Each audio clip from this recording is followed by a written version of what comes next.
Hello guys and welcome to another video. My name is Mark, I'm an entrepreneur and property investor, and in today's video we're going to go against almost every fibre in my being and I'm going to tell you why you should rent and not buy a property. If you like this sort of content, please give this video a big like. It really does help me out with the algorithm, and if you haven't already subscribed, consider subscribing. But what I want to do, I want to get straight into it. I want to give you all the reasons I believe people should rent, and then I'm going to give you the one reason and the one caveat that means that you should buy if you're going to follow this rule or this criteria. So the number one reason I think you should rent, not buy, is first of all that you have so much more flexibility and you have to put so much less money down. So if you're going out to rent a property in the UK, traditionally you only have to put down 1 month's rent. So let's say, for example, your property's rent is £1,000 and this property's worth 200 grand. If you were to buy it, the minimum deposit right now you're going to be putting down is going to be about 10%, £20,000. If you wanted to rent it, you only have to put £1,000 down. Now, when you buy it, you've got loads and loads of fees. So, for example, you've got stamp duty, you've got solicitors' fees, you've got conveyancing fees, you've got mortgage arrangement fees, you've got valuation fees. There's just so many fees that are all going to come into this calculation, and they're going to amass to £5,000, £6,000, £7,000 all in. Now, if you're renting, you only pay your deposit. You're not going to pay an agent fee in the UK. You're going to then start paying your landlord £1,000 a month. It's going to take you many, many months until you've just paid the fees and that deposit. Now, this is where I think the real benefit to renting comes in.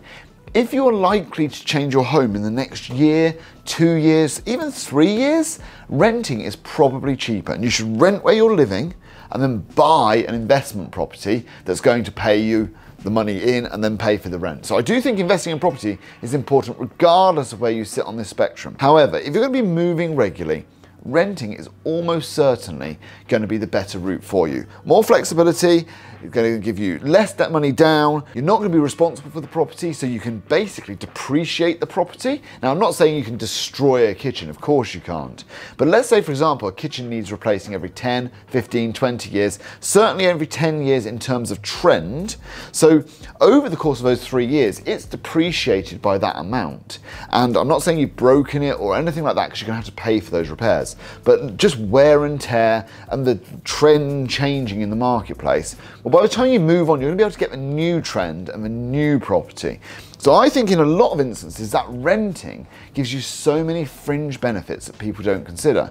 Now, why wouldn't you rent? Now, here's a good reason not to rent. I think if you're buying that first property and you can rent out a spare bedroom and you're a single guy, like my videographer Tom, who's just about to go down this route, he's going to buy his first property and rent out the spare bedroom. Now, you could do that on a rent basis, but he's going to hold that property for a long, long time. His plan is to hold it for 20, 30, 40 years.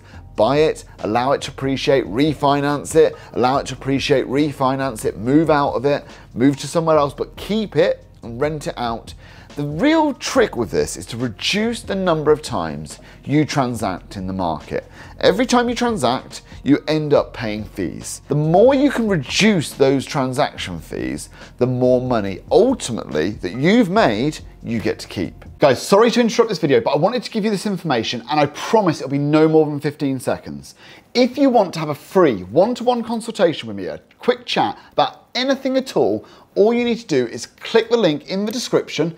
It will give you a quick form, fill out your details, Tom will get in contact and book it into my calendar with me, then we can have a free consultation. I'm doing this for anybody who wants to talk to me until I get to 10,000 subscribers. So guys, let's get back to the video, but fill in the form, have a chat. I'm gonna have to interrupt you one more time because we have to pick the winner of today's dividend giveaway.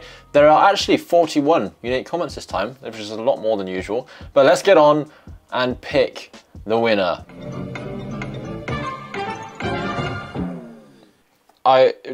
That person there won. So make sure, if that's you, go into Mark's Instagram, which is always in the description below, and send him a message and he will sort out all the money and everything for you. I'm not entirely sure how much you've won, but it's always at least £20. So congratulations. And now let's get on with the video. So I believe for most people, and this is why I'm currently renting over in Dubai, I don't know where I want to be. I'm quite happy in JVC at the moment, but I'm planning on moving in 12 months. When I do, I will probably rent my next property. Does that mean I won't buy a property? Absolutely not. I will buy a property.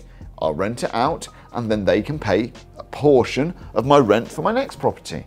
But for me, because I'm going to move regularly, there's no point in buying to own it and live in it.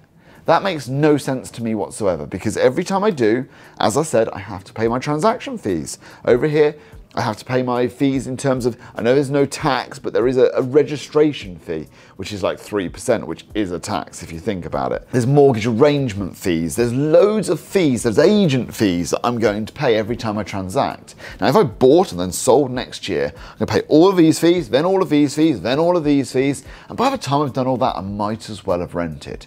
The only time for me, if I'm gonna be here, that it's worth doing is if I bought it, I lived in it, and then I planned on renting it out after. Then I can see utility and I can see a point in doing it. But I might as well have just bought an investment property. So guys, what are your thoughts in buying the house that you live in versus renting the house you live in? I think if you're on your way up and you're going to be moving around, rent. I did it in the UK, I'm doing it here. I think it's better. If you're going to be buying your forever home, and that is your forever home truly, then maybe in that instance you buy.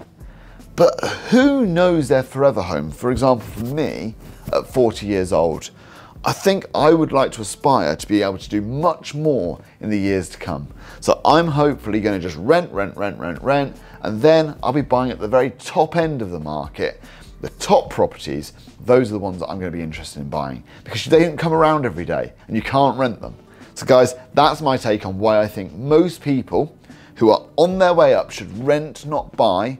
But as I said, with the caveat of it, you should still buy property. It should still provide you the income to pay for your rent. Let me know what you think, guys. See you on the next video. Cheers, guys.